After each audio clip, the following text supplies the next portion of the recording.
মধ্যপ্রাচ্য সফরে সিরিয়ার ওপর থেকে নিষেধাজ্ঞা তুলে নেওয়ার ঘোষণা দিয়েছিলেন মার্কিন প্রেসিডেন্ট ডোনাল্ড ট্রাম্প। বলেছিলেন সিরিয়ার জন্য হবে এক নতুন সূচনা।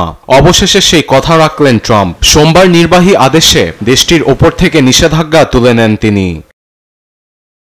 সামাজিক যোগাযোগ মাধ্যম ট্রুথ সোশ্যালে এ তথ্যটি নিশ্চিত করেছেন ডোনাল্ড ট্রাম্প। যুক্তরাষ্ট্র সিরিয়াকে একটি স্থিতিশীল, ঐক্যবদ্ধ, শান্তিপূর্ণ রাষ্ট্র হিসেবে দেখতে চায় বলে জানিয়েছেন তিনি।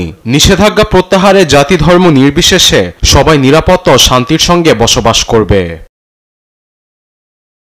একই সঙ্গে দেশটিতে সন্ত্রাসীদের আর আশ্রয় দেওয়া হবে না বলে আশাবাদী ট্রাম্প। এই জন্য সিরিয়াকে সহযোগিতা ও সমর্থন দিতে যুক্তরাষ্ট্র প্রতিশ্রুতিবদ্ধ বলে জানিয়েছেন রিপাবলিকান নেতা। আবার 518 সিরিয়ান নাগরিক সহ একাধিক সংস্থার উপর থেকে নিষেধাজ্ঞা প্রত্যাহারের বিবৃতি দিয়েছে মার্কিন ট্রেজারি, যা দেশের সামাজিক ও অর্থনৈতিক কাঠামো পুনর্গঠনে ভূমিকা রাখবে বলে মনে করে ওয়াশিংটন। তবে স্বৈরশাসক আসাদ ও তার সহযোগীদের অনেকের ওপর নিষেধাজ্ঞা বহাল থাকছে। প্রেসিডেন্ট ট্রাম্পের নির্বাহী আদেশে সিরিয়ার ওপর থেকে নিষেধাজ্ঞা প্রত্যাহার হয়েছে।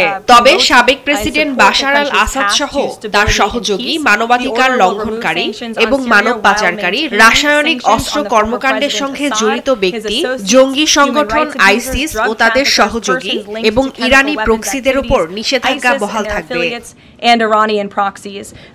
এদিকে সোমবার এক সংবাদ সম্মেলনে পুরনো প্রতিপক্ষ লেবানন ও সিরিয়ার সঙ্গে কূটনৈতিক সম্পর্ক স্থাপনে আগ্রহী বলে জানান ইসরায়েলের পররাষ্ট্রমন্ত্রী গিডিয়ন সার। ইসরায়েল আব্রাহাম চুক্তির শান্তি সম্প্রসারণে আগ্রহী। প্রতিবেশী দেশ সিরিয়া ও লেবাননকে এই চুক্তির অন্তর্ভুক্ত করতে চাই। এতে ইসরায়েলের নিরাপত্তাও নিশ্চিত হবে। আবার মধ্যপ্রাচ্যে স্থিতিশীলতাও আসবে। কিন্তু আমরা গোলান মালভূমির নিয়ন্ত্রণ ছাড়ছি না, সেটি ইসরায়েলের অন্তর্ভুক্ত থাকছে। গোলান মালভূমি দখলে নিয়ে সেখানে বাফার জোন তৈরি করে আন্তর্জাতিক আইন লঙ্ঘন করেছে ইসরায়েল, যার শুরু থেকে প্রতিবাদ করে আসছে সিরিয়া। তবে আব্রাহাম আকর্জে সিরিয়ার যোগদানের বিষয়ে এখনো মুখ খোলেনি আল শারা প্রশাসন। আরবেদ আফসার, নিউজ ডেস্ক, দেশ টিভি।